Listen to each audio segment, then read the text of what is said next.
Welcome to Gain Momentum for Life. I'm your host, Dr. Eric, and today I'm interviewing Thomas Paavola. He's a dietitian who works for Ellipse Health. He works in conjunction to Jessica that I've interviewed in the past.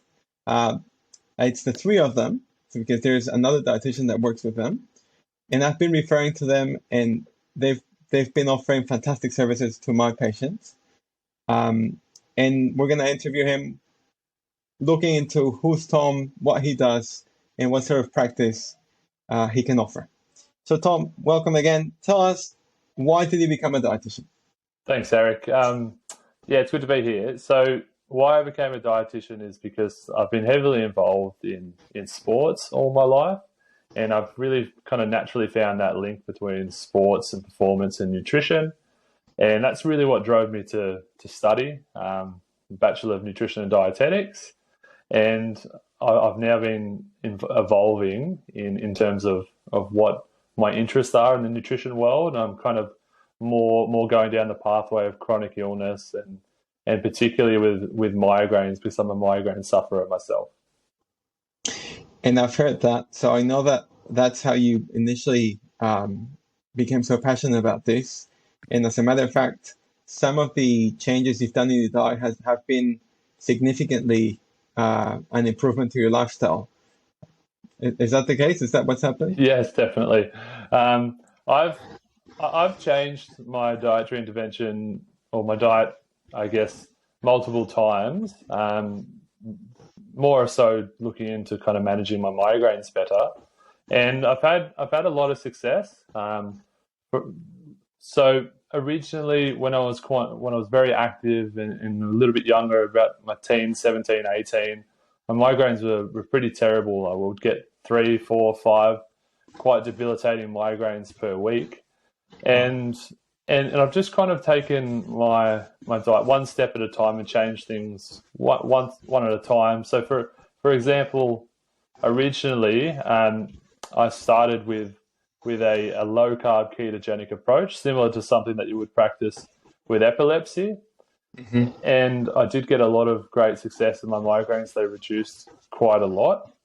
Yeah. And then also, um, I had a particular focus with hydration and electrolyte, Hmm. and that seemed to have another big improvement too. I've seen that happen in some of my patients. So I do promote those for those patients that are keen in changing because they're big changes that they've got to go through, obviously. And not Yeah. everyone can commit to them. Yep. Yep. And so now, as a dietitian, what is your role as a dietitian in someone's care? So when someone comes to see you, um, obviously their expectations are probably different initially. Uh, you need to read their agenda, and you've got services to provide. How do you manage that? What is how do you portray that dietitian role in your patients? Sure. Sure. I think our main focus is really adopting some personalized nutrition advice. And as I was saying briefly before, in regards to the Australian dietary guidelines, it is not it's not I guess always appropriate for someone to be looking at the dietary guidelines. And most of the cases, the dietary guidelines shouldn't apply. And quite frankly, we don't use them much in our practice. And that's because dietitians are one of the only professions that are actually encouraged to practice outside of the dietary guidelines, because they mainly apply to someone with medical conditions. So something Hmm. very simple like back pain or high blood pressure or even more complicated chronic illnesses like diabetes and heart disease or even overweight and obesity, none of these guidelines apply anymore. Apply. So it's very rare in practice that I see someone and they don't have any one of these, I guess, comorbidities or issues. So we really need to use some type of um, process. And the process we use is called medical nutrition therapy. And Hmm. essentially what that means is we just provide dietary advice Hmm. based on someone's nutrition goals and focuses. Um, yeah. So it's a tailored look into how the patient is eating. Exactly. And dietetics has changed so much that the guidelines probably are outdated. Yes, I would agree.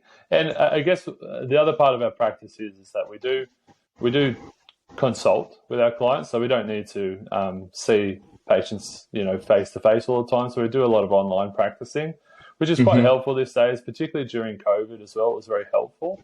And part of our assessment is that we take a really thorough medical nutritional assessment, which, for example, we'd ask someone about their goals, what they're working on, what their main issues are, their medical history, medications they're taking.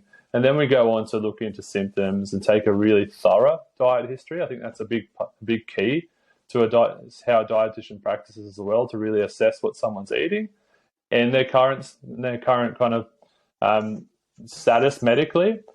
And then we'll just provide education and advice based off that, food education and advice, after we kind of come up with our nutritional diagnoses. Yeah. And so my experience has been that you've been meticulous and you found stuff that I've probably even missed, like micronutrient deficiencies, and so it's a filter system that you will look into it again, so things don't fall through the cracks, which is fantastic, I find. There is a bit of confusion in the population because there's variations of dietitians, obviously, out there. There are dietitians that promote intuitive eating, and there's old school dietitians that are guided purely by the guidelines, and then you've got the novel dietitians that are doing a mix of things. How can you end the confusion for a patient? Because patients get lost in who they need to see and who best fits with their agenda. I think it just comes back down to educating the patient. So a lot of the times, we hear, don't eat too much cholesterol, don't eat too much saturated fat, or really typical, potentially outdated dogma and that type of advice around nutrition. So it's really important just to take it back to the basics and explain to the patients, what this means and how this will react with their body and what we're looking for, and just giving patients education really helps kind of clear that up. And so that brings me back to my next question. What is the ideal diet?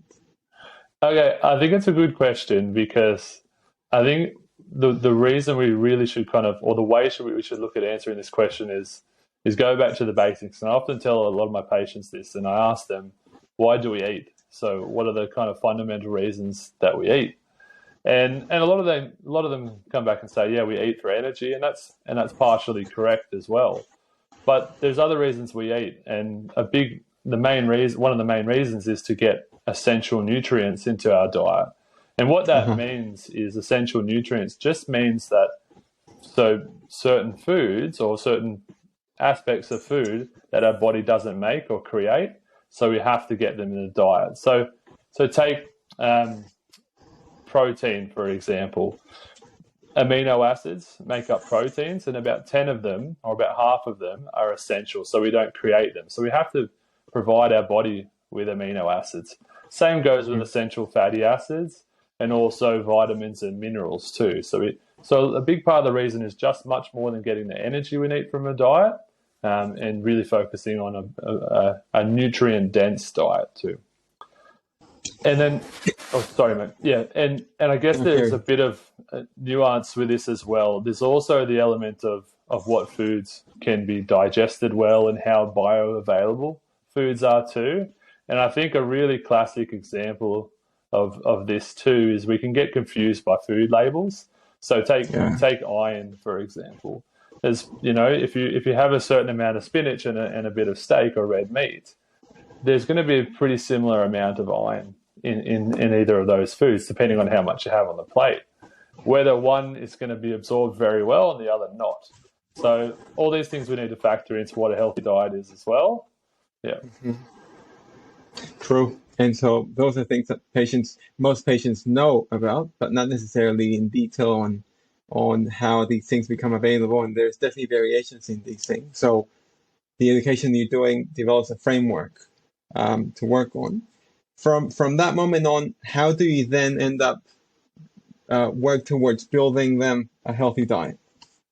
I think that word you use, the framework, is quite appropriate too, because generally speaking, if we're going to give general dietary advice, the framework I would probably advise someone to follow is always to kind of pick what nutrients they need first, or their body needs essentially. And that's kind of the lens a dietitian should really look through. What do they need to eat?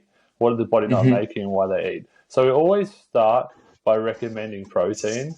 And as you probably know, protein, as I just mentioned before, it's an essential nutrient, so your body doesn't make it. But it's also the basis of how the body is created. It's the building block of the bodies, essentially. It's used to make our bones, our cells, our hormones, our enzymes. And it's very important, particularly with eating, to become satiated too. Protein is also very satiating. Mm-hmm. And then, so I would say always, if I'm talking to a patient, always kind of imagine a blank plate, and then kind of pick and add foods from that, and starting with protein. Secondly, I would always ask or recommend someone to think about how they're getting their energy from their diet and how metabolically flexible they are as well. So are they going to be getting their energy from fats and good quality fats, or particularly some real food carbohydrates as well? So that's generally what I think most of the population should eat like is kind of follow a higher protein based diet and have real foods to accompany that for other vitamins and minerals. So if I show you one of these food plates, does that still apply? You're looking at a quarter of the plate is protein, half of the plate is lots of greens and veggies, and then a little quarter of the plate is pasta, and then the essential oils that people need. Is that, in general terms, because that's what most GPs are telling patients to do, does that still apply? I think it's better because it seems like it's mostly real food based. I think as a population we are probably definitely, I would say definitely under eating protein. I think the population is also slightly a little bit under muscled as well. Yeah. So I think the guidelines with protein could probably be adjusted. I think what deters people away from eating too much protein is the fact that a lot of quality protein foods also coming with saturated fat too. So it comes into that debate as well. Is saturated fat good? Is it okay? It's hard to kind of go past that dogma. But once we can go past that, I think, and then sitting down with a client and educating them onto why, it's a lot easier. True. And so there are definitely cases where this doesn't apply. So this standardized view not necessarily applies to everyone, right? Do you have any examples on people that this wouldn't apply? I think that's a great question. So, for example, it's probably easy to give examples just like you asked. Someone with type 2 diabetes or insulin resistance, right? They should probably pick their foods with the keeping in mind that we don't want to have too much carbohydrate load in their diet, because essentially type 2 diabetes, insulin resistance, we could put it in really simple terms, they may be carbohydrate intolerant. So we're going to build their meals totally different based on protein and good quality fats, because they have a problem metabolically with glucose, or too much glucose. For another example is a really simple case of someone with celiac disease. If someone has an autoimmune condition where they cannot tolerate gluten, that'll also mean that they have some gastrointestinal inflammation, so their intake of particular minerals and vitamins needs to be a lot higher. So we need to look at things like really good quality nutrient-dense foods, and a lot of that is protein-based foods, and even including organ meats and liver as well for someone with celiac disease. Another example I could give you is because we work in Castle Hill at the Centre for Gastrointestinal Health, and we see a lot of clients with IBS-like issues. And a lot of the time, they're not going to tolerate fermentable carbohydrates. So you've probably heard of FODMAPs before, and that's kind of essentially what FODMAPs mean. So someone may be able to tolerate a higher glucose load, but not certain specific types of fermentable carbohydrates.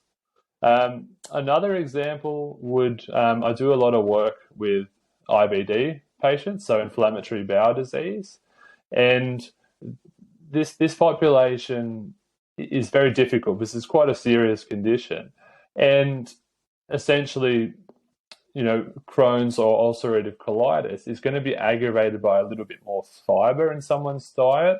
So we're going to look at working towards a really extremely high nutrient dense diet, but something that eliminates toxins and lowers fiber, so it kind of contributes to less irritation in the gastrointestinal tract. So there's a few examples. I can think of more, and a really simple example is someone with a food allergy as well. So if someone has an allergy to fish or seafood, the same principle applies in terms of they need omega-3, right? Because it's an essential nutrient. So you've got to find somewhere else to get their omega-3 from. Or if someone has an allergy to certain aspects of dairy or a lactose intolerance, again, we still can't cut out dairy and forget about calcium. So we've got to remember that too. So it is quite difficult, and that's why personally tailored nutrition is so important too. And I couldn't agree with you more. Just a few consultations ago, I was talking to a man about weight management specifically. And so I do look into what they're eating. But the challenge is when you're planning their intake. And from that moment on, you can tell that they need a specialized, structured management for this.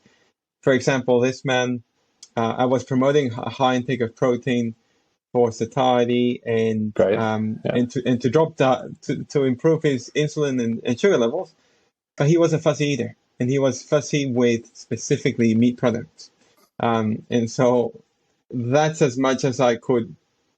That's as much information as I could give him. I knew I had to promote probably proteins from plants and vegetables, but I think it's best if that's done by someone who's got the expertise like you guys have. So that again gives you the gamma of encounters that you will face. That's right. Yeah, I agree. And it's difficult because we don't just, our job just doesn't finish when we tell people what to eat. We also got to come up with creative ways in which they will enjoy that and how they can, sustainably keep to this long term as well, rather than just give someone a list on what to eat. We're often creating meals and meal plans and meal ideas, suggesting clients what type of takeaway and snacks they should be going for instead of other options. And you're right, that's where it gets very difficult. If it was just as simple as telling people what to exactly to eat, and they would eat that exactly what we ate, our work would be a lot easier. But it's a nice challenge too. And I think the same type of scenario would apply with someone with something like disordered eating as well. And that's another challenge in itself. We see a lot of patients which have, an impacted relationship with their food from whatever reason. And when they're also potentially a client like that would be coupled with some type of illness where they need to follow an elimination diet, something like that would be very tricky too. So we can't change everything. We've got to be very careful about being too restrictive in someone's diet. And we've always got to replace something with something else. So we've always got to have an idea on foods and meals and recipes, as well as just the information. Yeah, that was going to be my next question, because lots of my patients think that they're being referred to a dietitian because they're going to get structured, but they're also going to get recipes. So is that something that people would be getting? I would say mainly an education on how to build their own recipes. Definitely, it's a service we provide. We give meal plans. We create recipes. We have lots of links to recipes and many product ideas, but not generally. We don't generally like to practice in a way where we speak to someone, we figure out what they need and what dietary intervention they need and send them on their way with a meal plan. Don't often find that to be too sustainable. So True. We want to teach them how to make their own meals and I guess there's going to be different circumstances as well. So they'll have to know how to build their meals appropriately then too. I think that's what they need. With education is what will make people have a sustainable improvement in their health, and again, working more towards, rather than weight loss, it's weight management, and self-control. So being in charge of their health through what they're eating, and that's what you're promoting.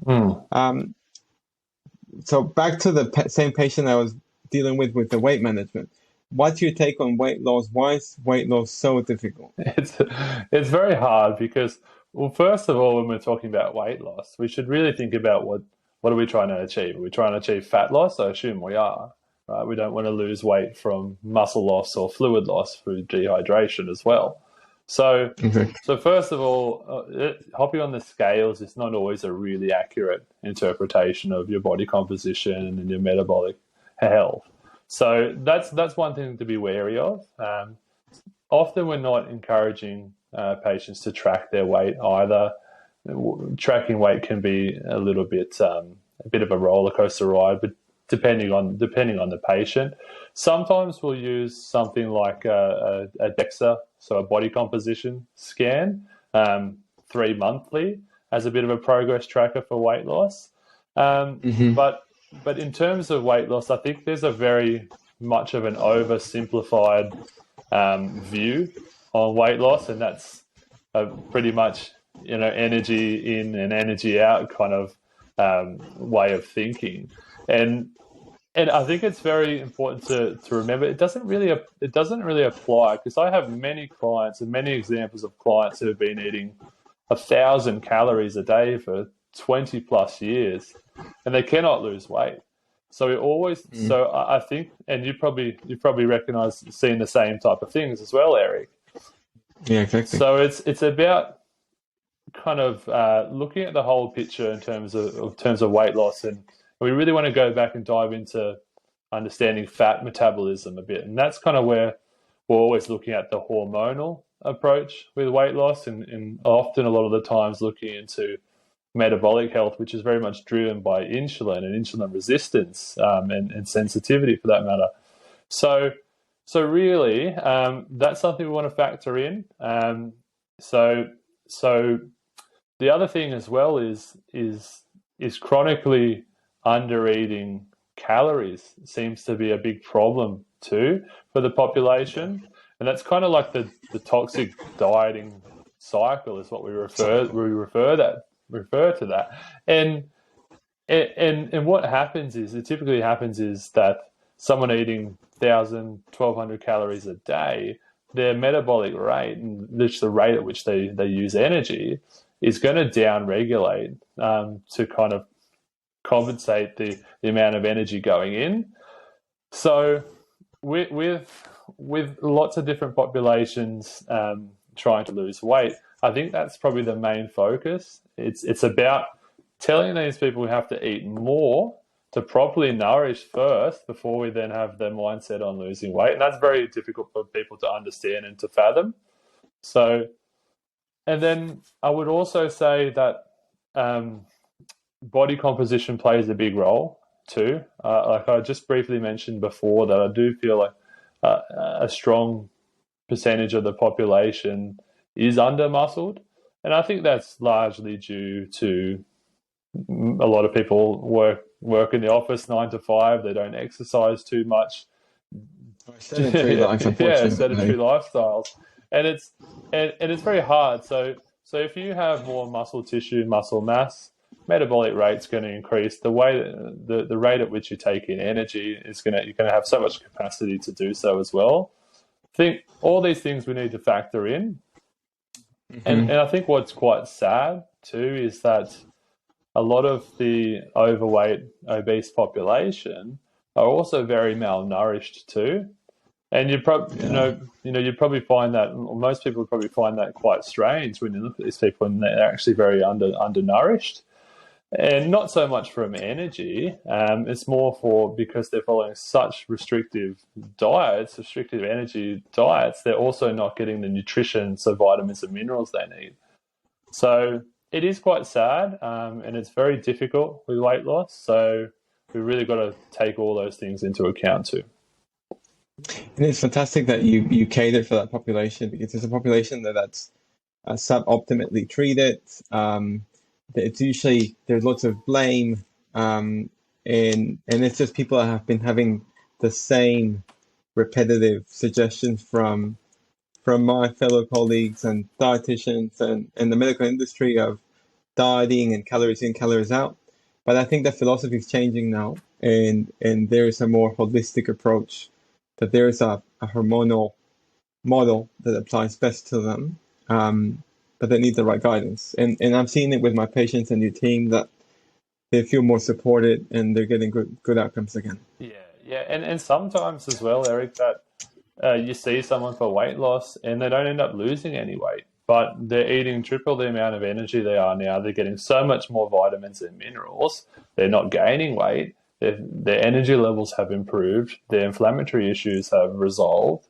And there's so many benefits to eating a lot more and breaking from that toxic dieting cycle. And even this client wouldn't lose weight, they've still benefited in so many different ways too from eating right and using that kind of hormonal model that you were kind of just referring to there. Yeah. And so when I face someone who's got a high weight issue or they're overweight, I encounter three different consultations. One is you get a patient that has been overweight because of genetic conditions or a metabolic disruption with high insulin levels. They tend to do well, and there's lots of variability in between males and females. Females struggle more with weight, obviously, and males fly as soon as they start gaining muscle. That's one model, and they tend to do well with high protein intake and improved intake in general. But then your team can also help people that suffer from, for example, from eating disorders, which again, they could be overweight, underweight, neutral, and they just need a specific channeling into how they should be eating. And food addicts, because food addicts, again, need a complete different, well, not necessarily complete different, but they need more attention to detail in the food they're eating, and not necessarily it applies on the general measures that we're giving to patients that just have obesity, overweight, or eating disorder. So all of those things can be done by your team, correct? I think so. I think routine and support is really important. Uh-huh. I think what I see in practice is that as soon as a professional like myself or yourself tells someone on what to do, and then they can finally give them the reassurance that this is okay to eat this way, the patient and client will feel a lot more supported that way too, and more confident too. So I would say that in routine is very helpful. Tom, where do you practice? Where are you based? So we're online with Ellipse Health, so we can see clients all over Australia, all over the world. And I'm also in Castle Hill. I practice at the Centre for Gastrointestinal Health, and that's with Dr. Pran Yoganathan as well as Jessica Turton. And that's kind of where I see patients face to face currently. And so if you, there's going to be a link to your website and your services in the description. But so you subdivide your help in a number of ways. So you do obviously face-to-face, but you also provide, I've seen a metabolic reset. And Jessica did mention this in the previous video, but so just remind me, what does that entail? You're talking about the metabolic reset program? Yeah. Exactly. So that's basically a set number of consultations and support for a certain population who's got metabolic syndrome or some type of insulin resistance. So that's something we can provide as well, some type of programs to suit a clinical population. Fantastic. Any last words? Any tips? I guess my main tip is, and my main point I always try to make is, eat food or view foods in the lens that you need to eat foods to provide essential nutrition. Focus on this first rather than what foods you need to eliminate. I think that's probably the key tip. That's a fantastic philosophy. Tom, thank you for your interview. And we'll be in touch. Hopefully, I'll interview you for other medical advice later Sure, on. we can dive into some more other nitty-gritty topics. Great. Thank you, Thanks, Tom. Eric. Let me start recording.